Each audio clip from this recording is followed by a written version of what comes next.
okay? Because I was going to, I've been trying to come on for the longest, and one thing after the other because I needed to get things done. So before I go to my bed, oh, this one is glitching some, but we're going to figure this out here. Hey, fabulous. Look at these beautiful peeps. You all up with me? GP, are you with me?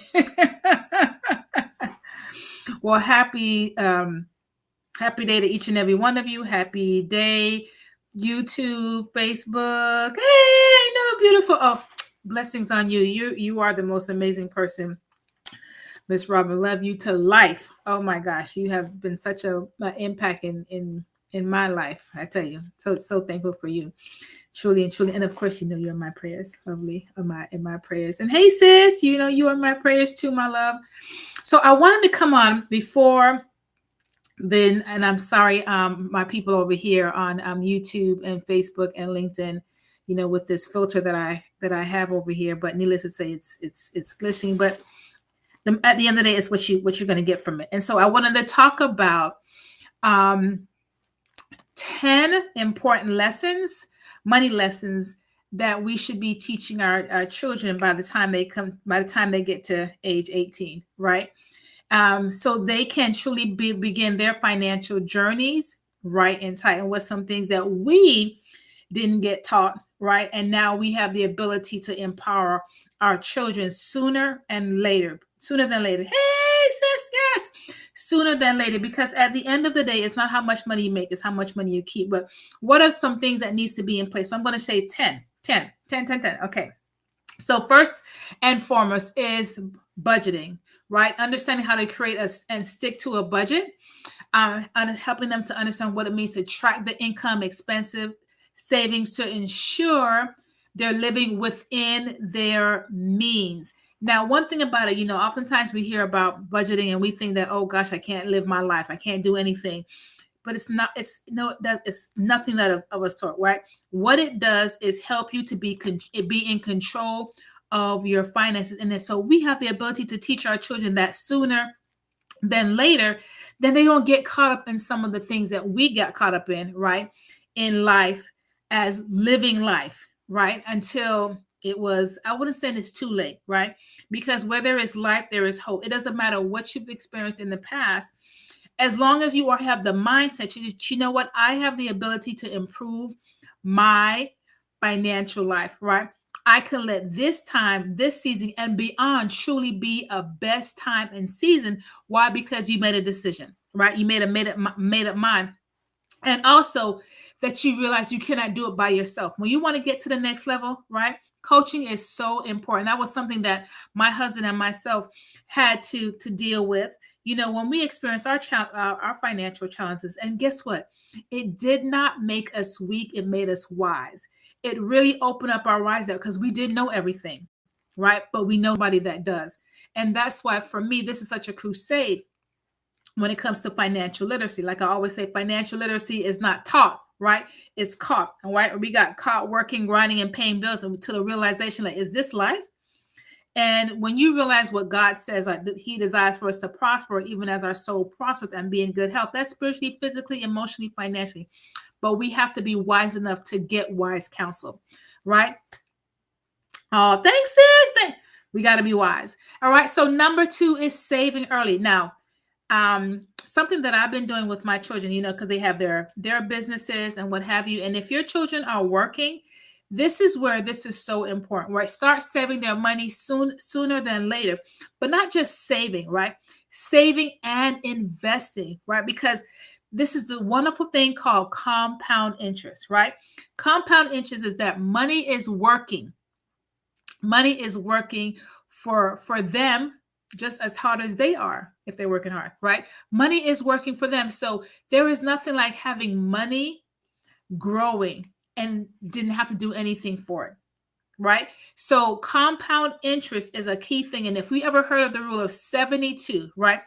The rule of 72 lets you do this. Depending on what the rate of return is, lets you know how long it will take money to double.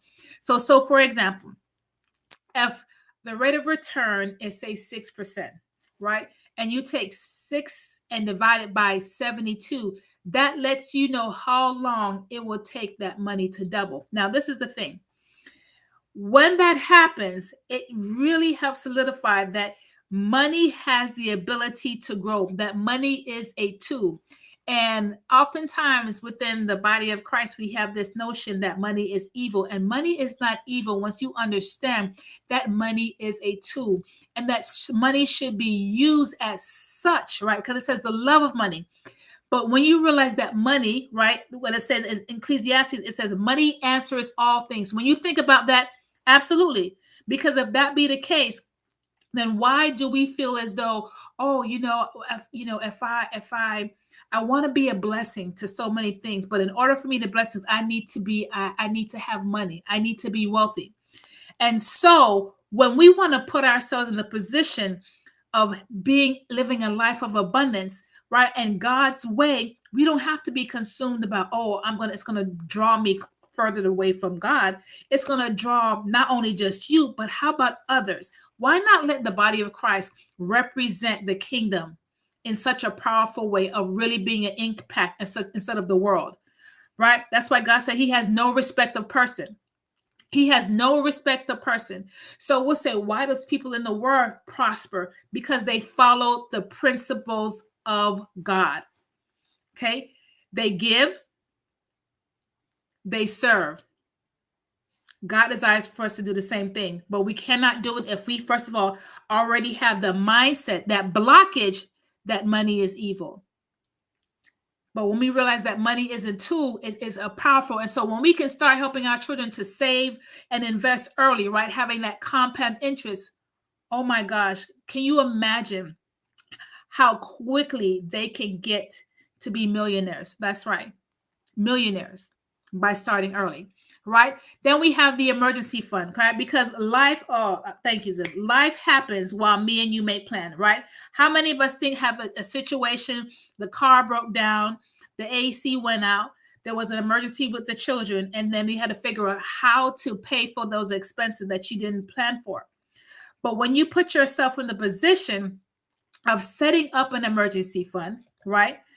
Now, do we set up and say, oh, I'm waiting for emergency to happen? So no, we do it because we know that life happens.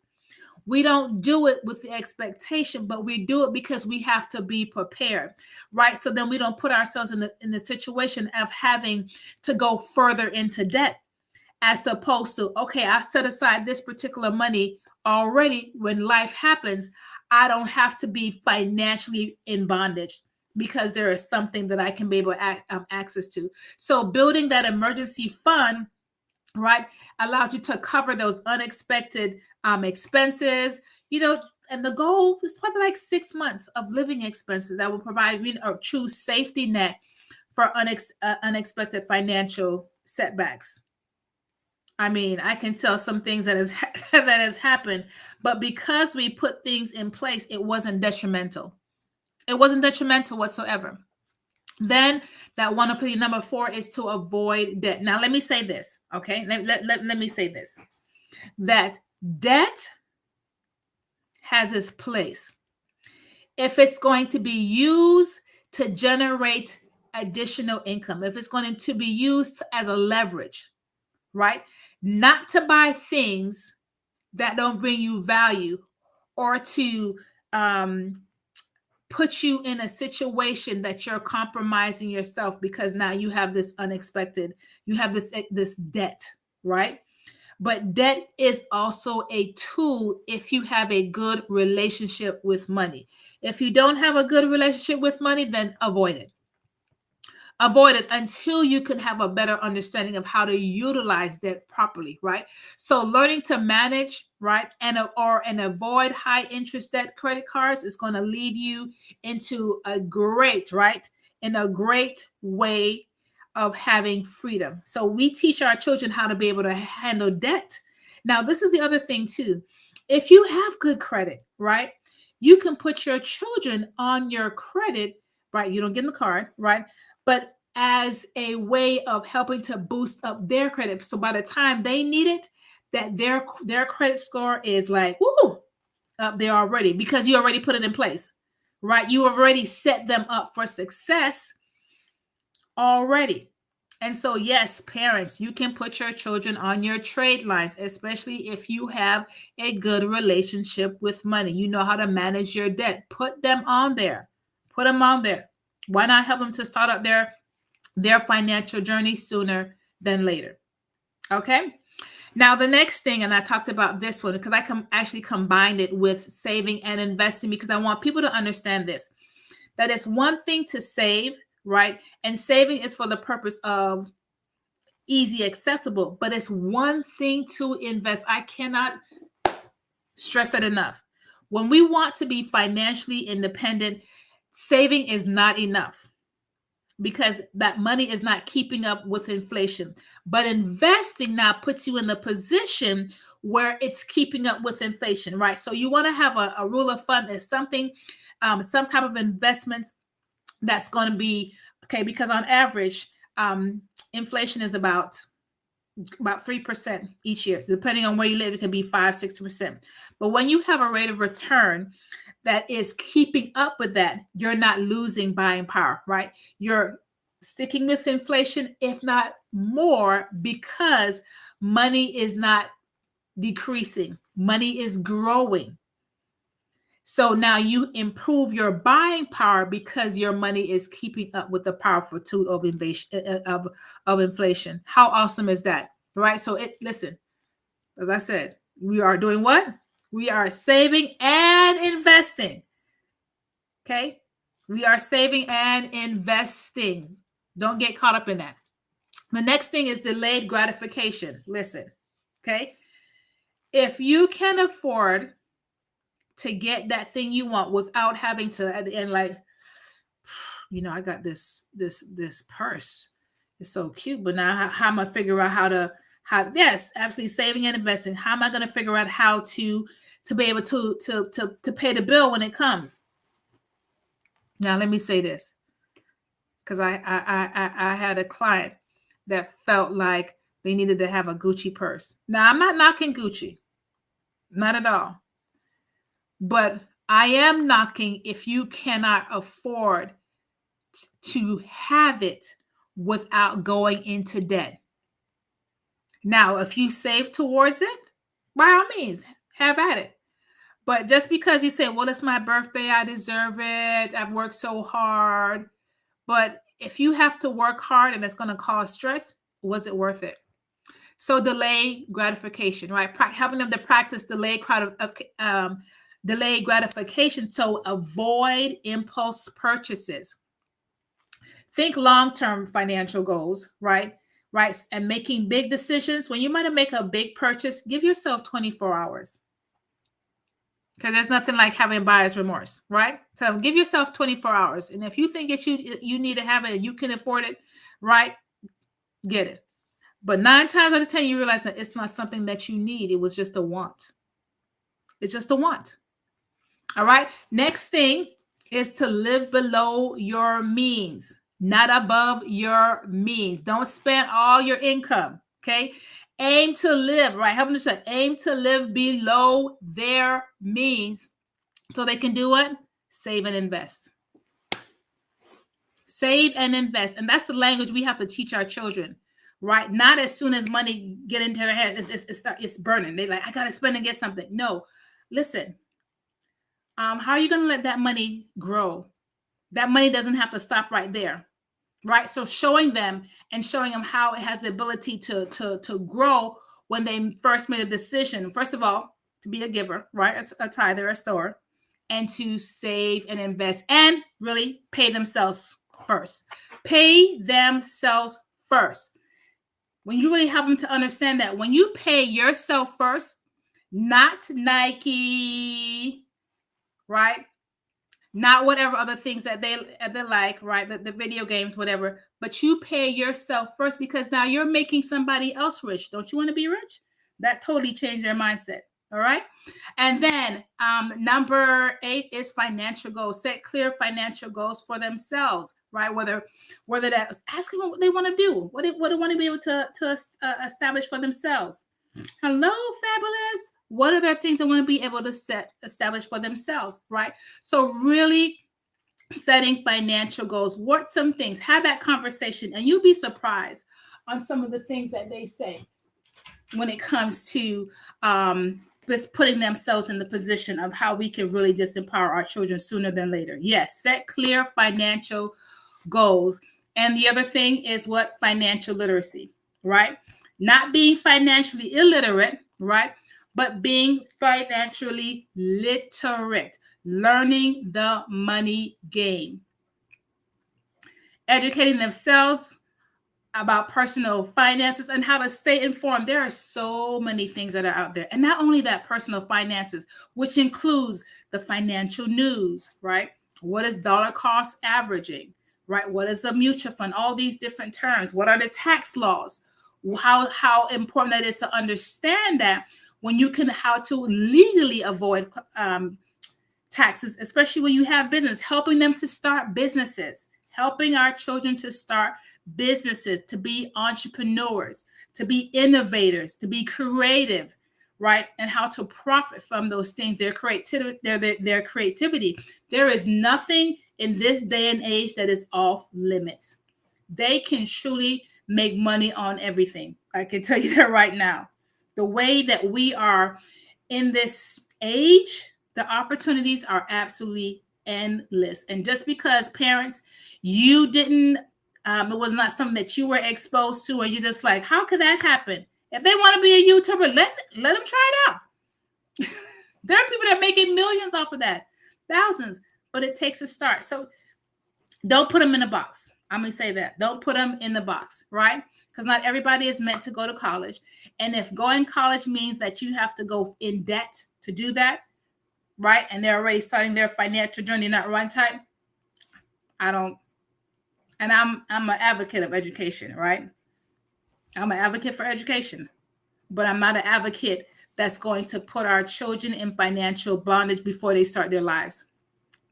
Right? And the last thing is avoid lifestyle inflation. What does that mean? As your income increases, resist the temptation, right? Showing them to resist the temptation of spending at the same rate.